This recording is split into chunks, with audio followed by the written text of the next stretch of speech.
little stories. And they made God in their own image. A guy that gets angry. When people don't behave right, he creates floods and earthquakes. And they say it's an act of God. A cursory glance at the suppressed history of religion reveals that even the foundational myths themselves are emergent culminations, developed through influence over time. For example, a cardinal doctrine of the Christian faith is the death and resurrection of Christ.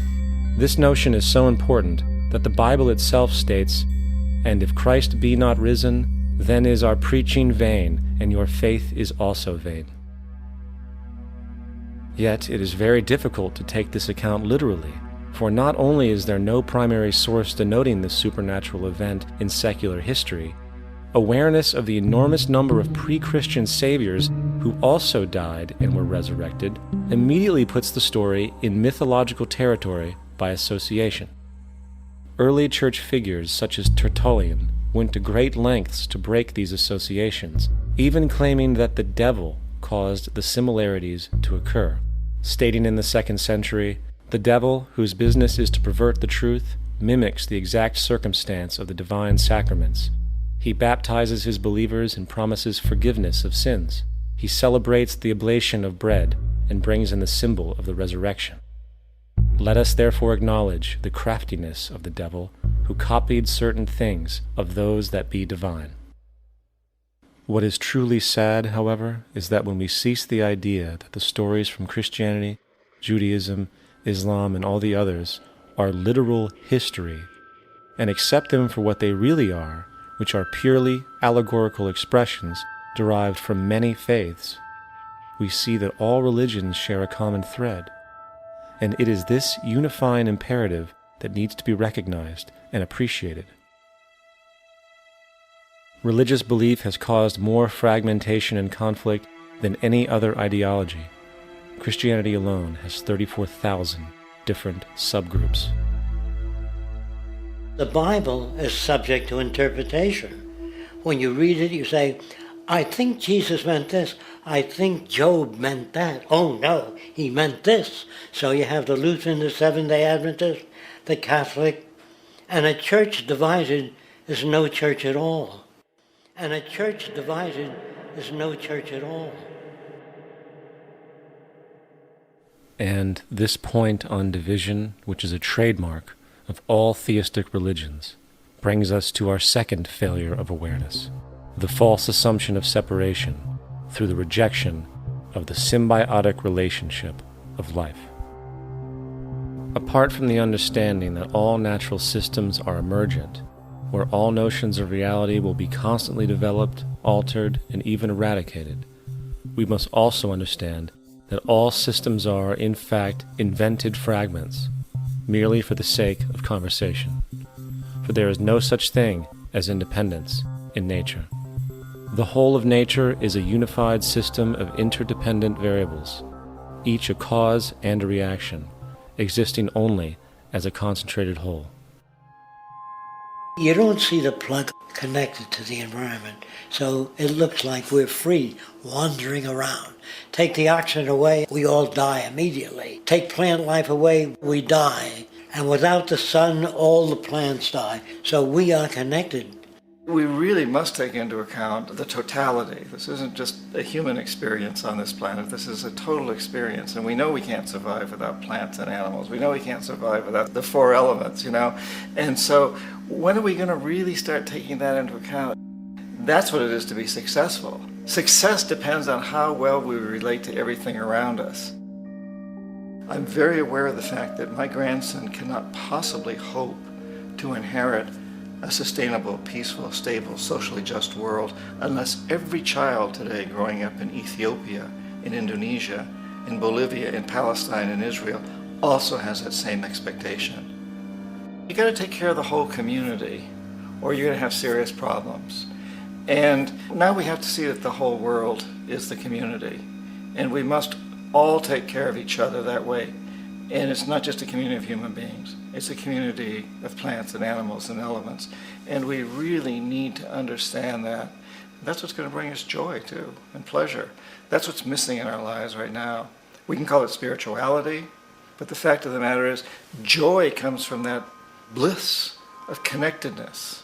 That's our God spirit. That's that side of ourselves that really feels it. And you can feel it deep inside you. It's this amazing, wonderful feeling. And you know it when you get it. You don't get it from money. You get it from connection. Now, if that isn't a hazard to this country, how are we going to keep building nuclear weapons? You know what I mean? What's going to happen to the arms industry when we realize we're all one?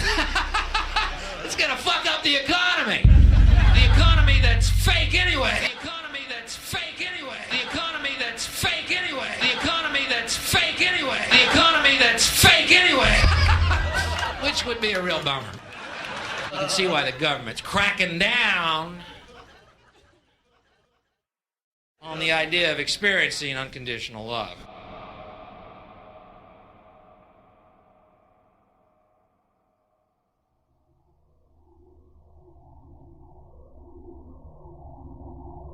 Once we understand that the integrity of our personal existences are completely dependent on the integrity of everything else in our world, we have truly understood the meaning of unconditional love. For love is extensionality, and seeing everything as you and you as everything can have no conditionalities. For, in fact, we are all everything at once. If it's true that we're all from the center of a star, every atom in each of us from the center of a star, then we're all the same thing. Even a Coke machine or a cigarette butt in the street in Buffalo is made out of atoms that came from a star. They've all been recycled thousands of times, as have you and I. And therefore, it's only me out there. So what is there to be afraid of? What is there that needs solace-seeking? Nothing. There's nothing to be afraid of because it's all us. The trouble is we have been separated by being born and given a name and an identity and being individuated. We've been separated from the oneness, and that's what religion exploits, that people have this yearning to be part of the overall one again. So they exploit that. They call it God. They say he has rules. And I think it's cruel. I think you can do it absent religion.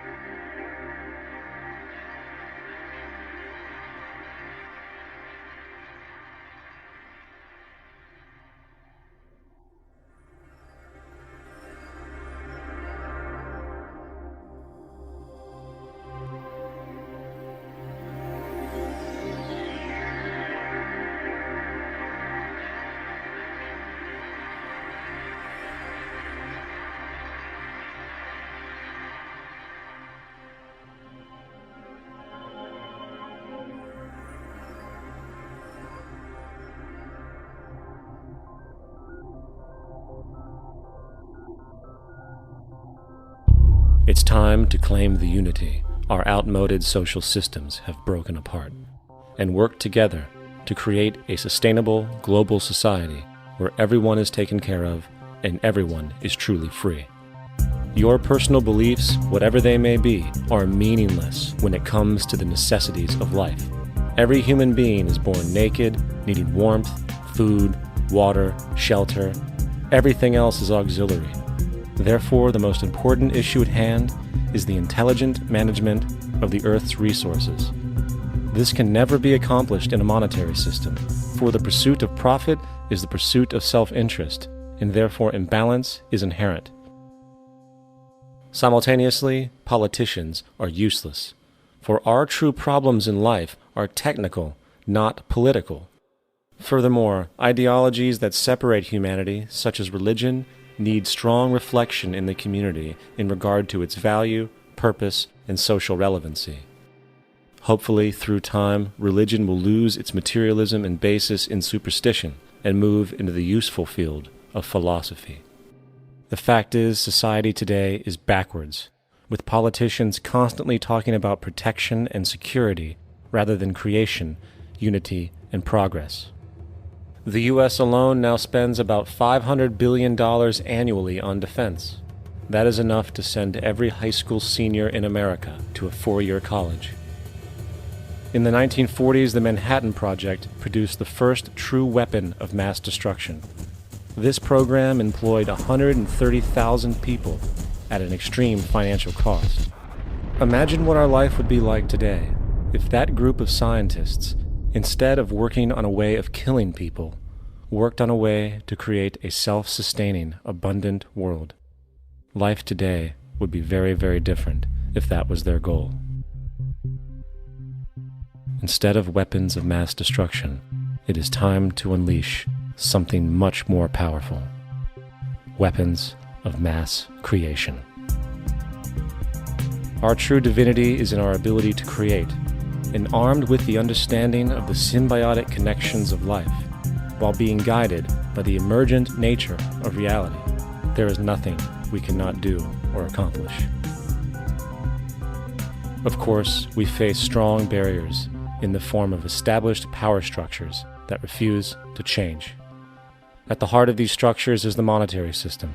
As explained earlier, the fractional reserve policy is a form of slavery through debt, where it is literally impossible for society to be free.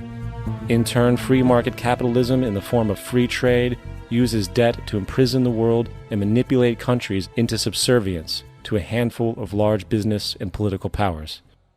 Apart from these obvious amoralities, the system itself is based on competition, which immediately destroys the possibility of large-scale collaborations for the common good, hence paralyzing any attempt at true global sustainability. These financial and corporate structures are now obsolete, and they must be outgrown. Of course, we cannot be naive enough to think that the business and financial elite are going to subscribe to this idea, for they will lose power and control. Therefore, peaceful yet highly strategic action must be taken. The most powerful course of action is simple. We have to alter our behavior to force the power structure to the will of the people. We must stop supporting the system. The only way the establishment will change is by our refusal to participate, while continuously acknowledging its endless flaws and corruptions.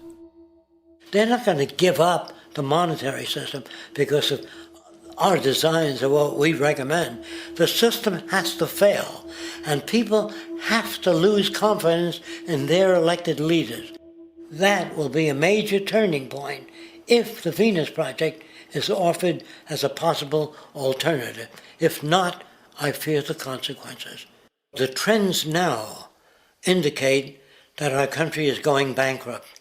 The probability is our country will move toward a military dictatorship to prevent riots and complete social breakdown. Once the U.S. breaks down, all the other cultures will undergo similar things. As of now, the world financial system is on the brink of collapse due to its own shortcomings. The Comptroller of Currency stated in 2003 that the interest on the U.S. national debt will not be affordable in less than 10 years. This theoretically means total bankruptcy for the U.S. economy, and its implications for the world are immense. In turn, the fractional reserve-based monetary system is reaching its theoretical limits of expansion, and the banking failures you are seeing are just the beginning. This is why inflation is skyrocketing, all debt is at record levels, and the government and Fed are hemorrhaging new money to bail out the corrupt system. For the only way to keep the banks going is by making more money. The only way to make more money is to create more debt and inflation. It is simply a matter of time before the tables turn, and there is no one willing to take new loans, while defaults grow, as people are unable to afford their current loans. Then the expansion of money will stop, and contraction will begin on a scale never before.